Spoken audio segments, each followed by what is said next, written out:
Hey, what's up, TikTok world, and hopefully YouTube world, and all the rest of the world that's been tuning into me for some time? I've had a little bit of a reprieve from dropping some truth bombs lately, trying to delve into some other subjects that are connected to everything that I'm talking about. But it's an extraordinary world we live in, and I wanted to drop one today because yesterday, Jerome Powell and the Federal Reserve delivered what a lot of in the markets were anticipating, which was a 0.75 points increase to interest rates, basis points to interest rates. So the Fed is presumably tackling inflation, and that was meeting expectations. And I know that we're going to have more interest rates to come. But see, the way this plays out in the con, this is a never ending con.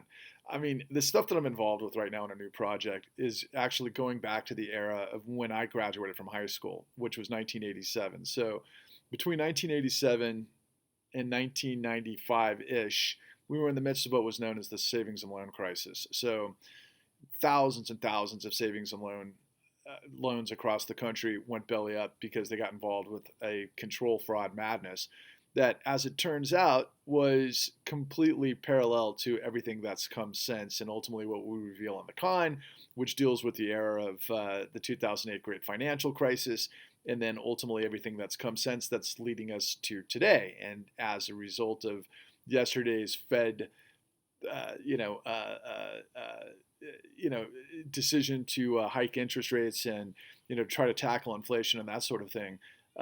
Ultimately, it's the ultimate continuation of this diabolical, unbelievably engineered con that is global, and it serves the top 0.001% at the expense of literally the entire fucking world in this globalist system.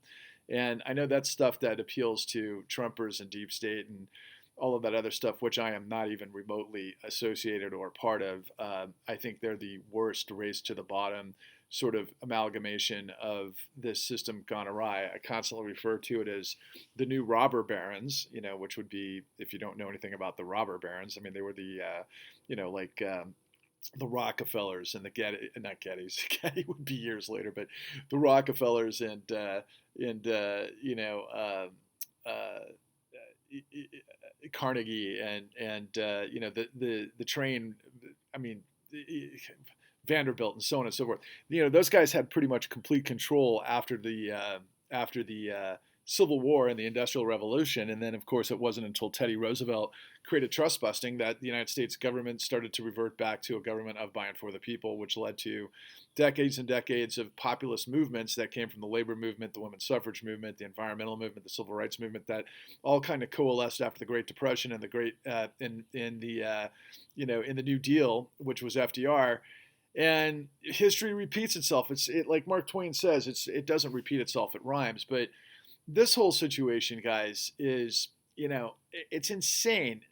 I'm 53 years old right now, and I've seen enough, and I now know enough because I've gone the distance to understand how this whole thing works.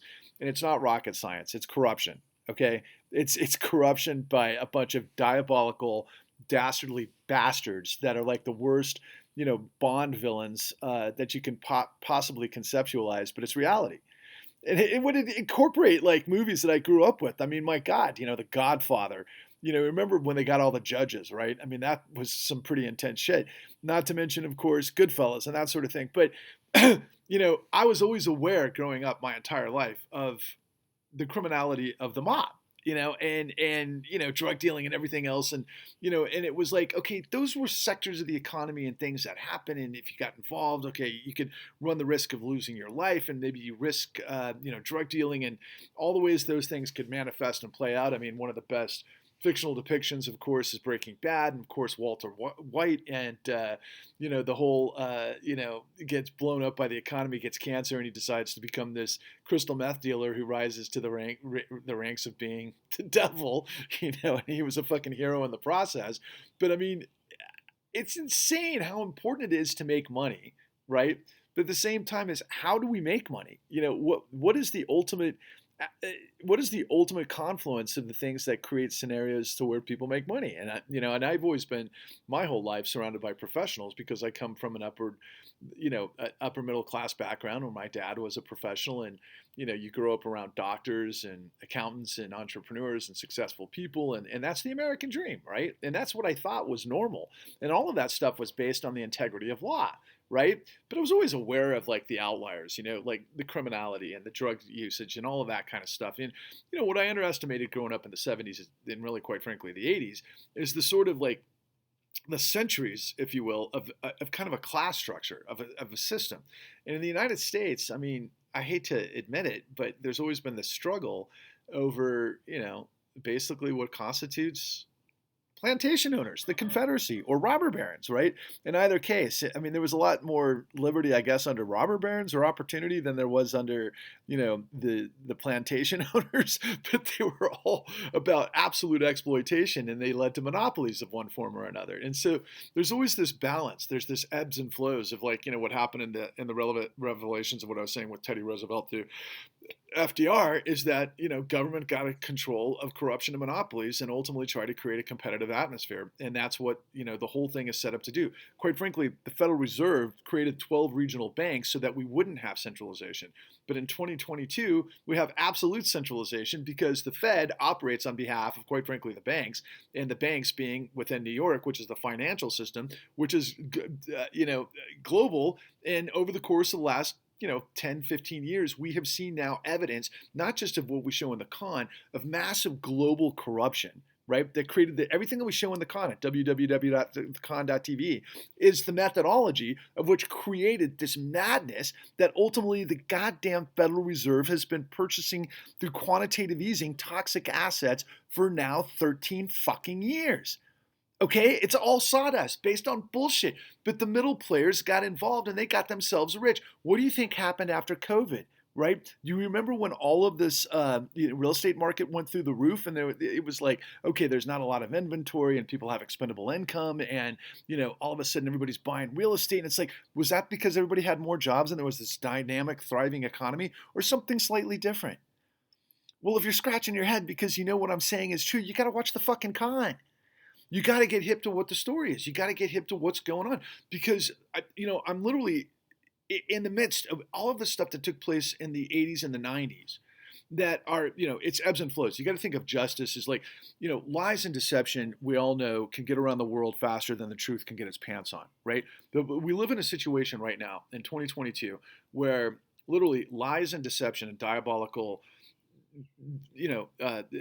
lies in magnitudes of anything I've ever seen before in my life, because it's the result of everything that's been taking place for 4 fucking decades plus, is more valuable than the truth.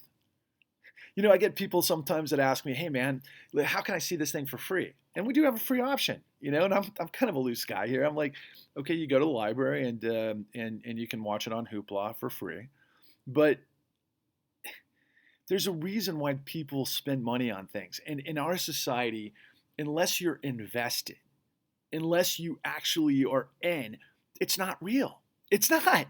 I'm sorry. But the folks that are like, super, that's why they call them snowflakes. It's like, okay, we're going to try to help everybody and we're going to try to sort through everything. And I'm very empathetic towards people and their problems. But it's like, look, I'll give you an example.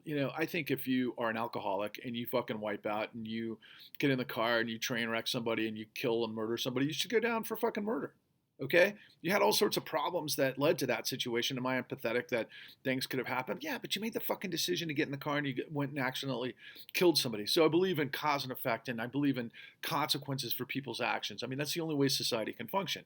And you have to have integrity of the law. And do I think that, well, that person can't be reformed because he actually accidentally murdered somebody because he was drunk and he did it? If I lost a family member to that person, I might think otherwise. But for the most part, I think people can be reformed over their lifetimes, right?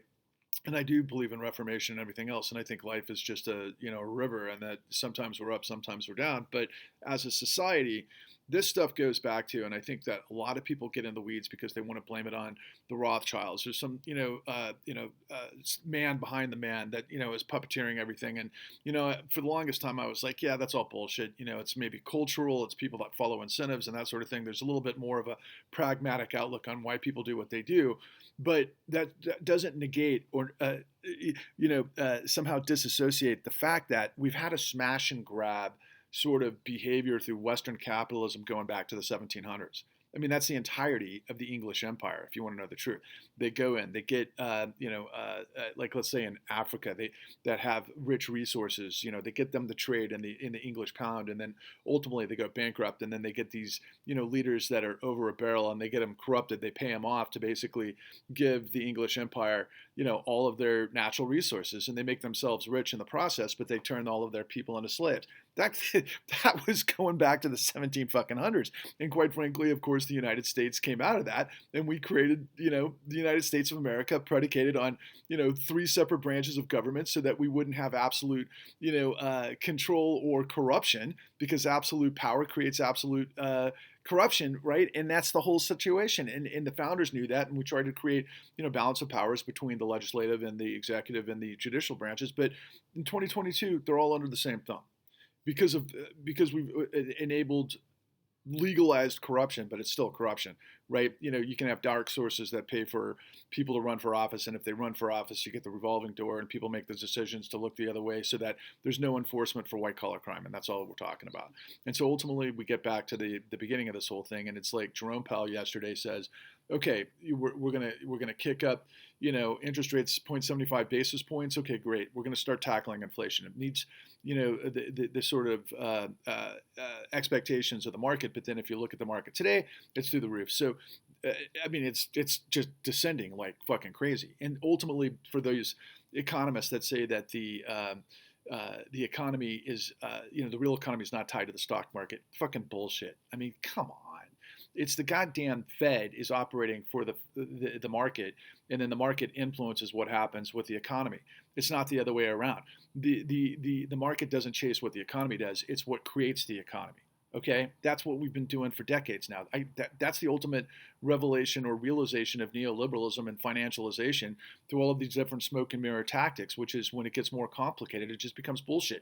You know it, I know it. Look, if you sell a lot of product of something, you make a lot of money, you have more money, you can actually invest more money, and then you can buy more things. That's the idea of dynamism moving forward. So let's say you're a farmer, or you get something to market, and you've got a market, and all of those things, and people purchase. Okay, that's dynamism. That moves it up. And let's just say you're not part of a mob, or you're not part of some sort of group that got there. But over the course of decades, it's just the power's got more and more centralized, because the people at the top get to buy all of the other assets when things are cheap. Then they hyperinflate the market, hyperinflate the bubble, then everything's going up, and then they blame it on, in this case, and this is where it's going to hit most of you, employment. There's too much employment. It's too much robot. There's too many people with jobs. So therefore, they're spending too much. So therefore, we have inflation, is what they're saying. And then, we got to control inflation, because the Federal Reserve is supposedly low inflation, high employment.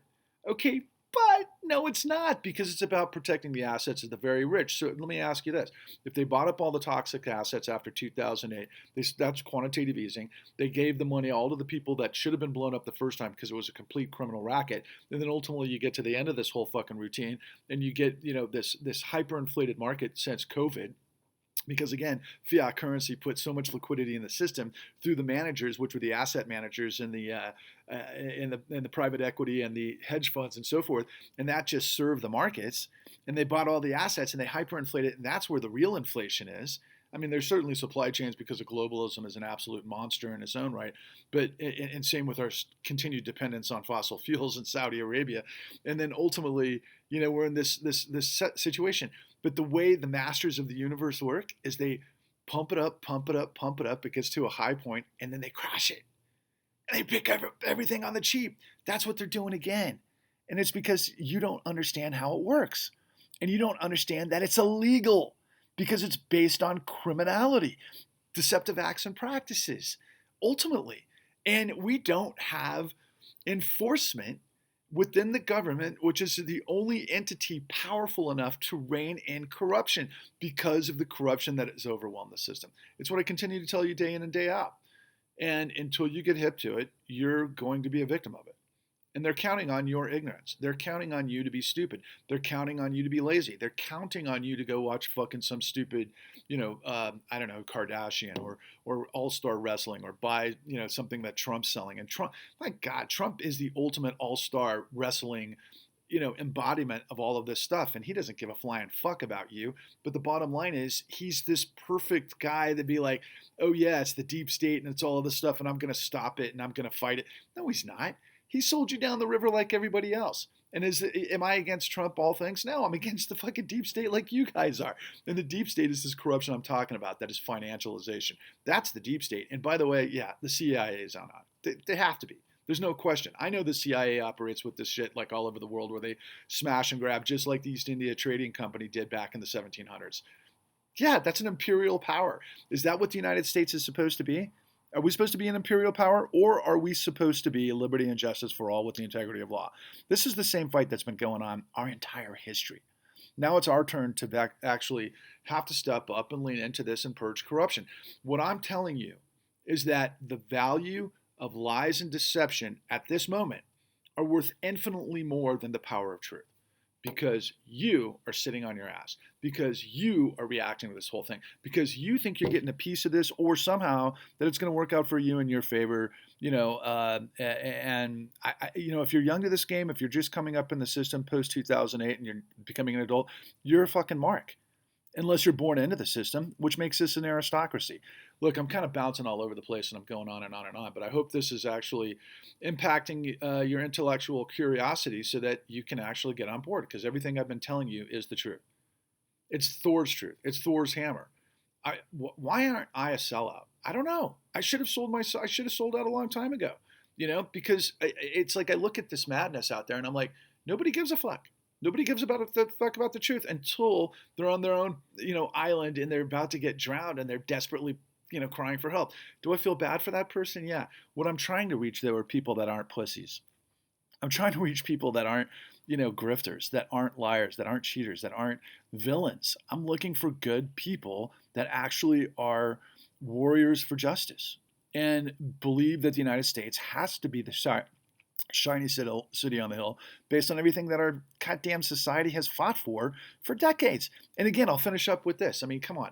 None of us had to march with, against the redcoats on our moccasins during the winter at Valley Forge, and that sacrifice was insane. Same with Gettysburg and the stuff that the North did, to basically finally defeat the South and the greed of Confederacy and all that kind of shit. But then replace it with the greed of, robber barons, until we got the whole situation under control by wrestling it to, trust busting, and then ultimately the New Deal. What I'm telling you is we can't get a clean New Deal. We can't get off of fossil fuels. We can't get to a functioning society with integrity and liberty and justice for all unless you're informed with the truth and you're motivated.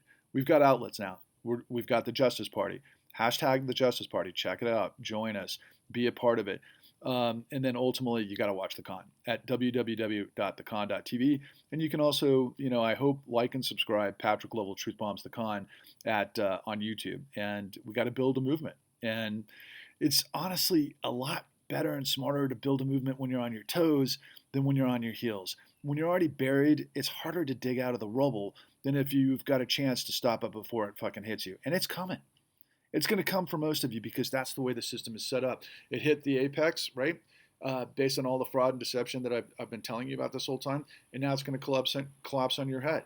And there are going to be people that are going to be picking up all the stuff on the cheap, and they're going to make great fortunes moving forward. That's what they call the business cycle. But it's not natural. It's all a setup, and you're the mark. I hope you'll help yourself by getting informed and learning the truth. Onwards and upwards.